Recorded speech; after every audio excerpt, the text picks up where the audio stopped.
ഈ ലോക്സഭാ തിരഞ്ഞെടുപ്പിൽ ഇഞ്ചോടിഞ്ച് പോരാട്ടം നടക്കുന്ന മണ്ഡലമാണ് ചാലക്കുടി. മണ്ഡലം നിലനിർത്താൻ LDFും തിരിച്ചുപിടിക്കാൻ UDFും ആഞ്ഞു പൊരുതുമ്പോൾ ഇവിടെ പ്രവചനങ്ങൾ പോലും അസാധ്യമാവുകയാണ്. BJP പിടിക്കുന്ന വോട്ടുകളും ഇവിടെ ജയപരാജയങ്ങൾ നിശ്ചയിക്കുന്നതിൽ നിർണായകമാണ്. ഇത് തന്നെയാണ് ഇപ്പോൾ പുറത്തുവരുന്ന റിപ്പോർട്ടുകളൊക്കെ. UDF കോട്ടയായിരുന്ന മുകുന്ദപുരം അതിരും പേരും മാറി ചാലക്കുടിയായപ്പോൾ മണ്ഡലത്തിന്റെ രാഷ്ട്രീയ മനസ്സിലും മാറ്റം വന്നു.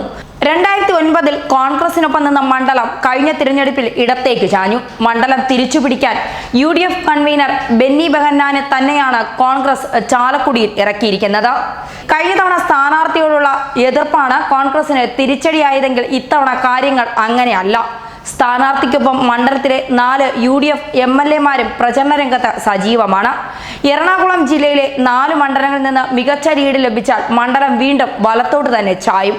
കഴിഞ്ഞ 5 കൊല്ലം MBA മണ്ഡലത്തിൽ കണ്ടില്ല എന്നാണ് UDFന്റെ പ്രധാന പ്രചാരണം. ഈ ആരോപണങ്ങൾക്ക് ഇന്നസെന്റ് ശൈലിയിൽ തന്നെ മറുപടിയുണ്ട്.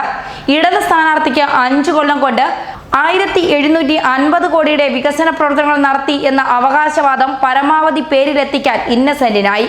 കയ്പമംഗലം, കൊടുങ്ങല്ലൂർ, ചാലക്കുടി മണ്ഡലങ്ങളിലെ മുന്നേറ്റം ആവർത്തിക്കാനായാൽ ഇടതിന് ആശങ്ക വേണ്ട എന്നാണ് പുറത്തുവരുന്ന റിപ്പോർട്ടുകളും. ഇക്കുറി പാർട്ടി ചിഹ്നത്തിൽ മത്സരിക്കുന്ന ഇന്നസെന്റിന് പിറകിൽ പ്രവർത്തകരും ഉണ്ടെന്നുള്ളത് മറ്റൊരു കാര്യം.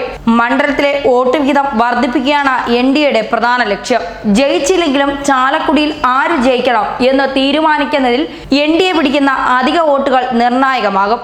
പ്രളയവും പുനർനിർമ്മാണവും വികസനവുമെല്ലാം ചർച്ച ചെയ്യുന്ന ചാലക്കുടിയുടെ തിരഞ്ഞെടുപ്പ് ഫലം ഫോട്ടോ ഫിനിഷ് ആകുമെന്ന് ഉറപ്പായി കഴിഞ്ഞു. ന്യൂസ് ഡെസ്ക് മലയാളി വാർത്ത.